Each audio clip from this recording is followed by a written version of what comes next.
ఏరా సూరే, పనికి పోలా? లేదు మామా, ఎలక్షన్ కదా, ఓటేసి వస్తున్నా మామా. ఓటేస్తే ఏమొస్తుందిరా? పనికి పోతే డబ్బులు వస్తాయి కదరా. ఒకరోజు పనికి పోకపోతే ఏం నష్టం లేదులే మామా. ఓటేయకపోతే చాలా నష్టం. ఏం నష్టం రావు? ఓటును చులకనగా చూడొద్దు మామా. ఇది రోడ్లు బాగుపడాలన్నా, మన ఊరు బాగుండాలన్నా, మనందరం బాగుండాలన్నా, ఇంతెందుకు ఈ బిడ్డల భవిష్యత్తు బాగుపడాలన్నా మనందరం తప్పకుండా ఓటేయాలి మామా. ఓటు ప్రాథమిక హక్కు. ఎట్టా? నా ఓటు వల్ల ఇన్ని మంచి పనులు జరుగుతాయా? మనందరము ఓటేస్తే తప్పక జరుగుతుంది మామా. ఇన్ని మంచి పనులు జరుగుతాయంటే మామ మనం కూడా పోయి ఓటేద్దాము. సరే వేద్దాంపా.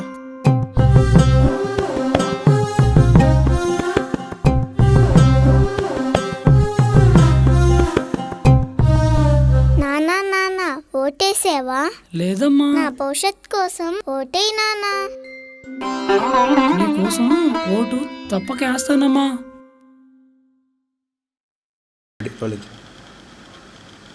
మీ పిల్లల భవిష్యత్తు కోసం ప్రతి ఒక్కరూ ఓటేయండి. డబ్బు తీసుకోకుండా ఓటేయండి.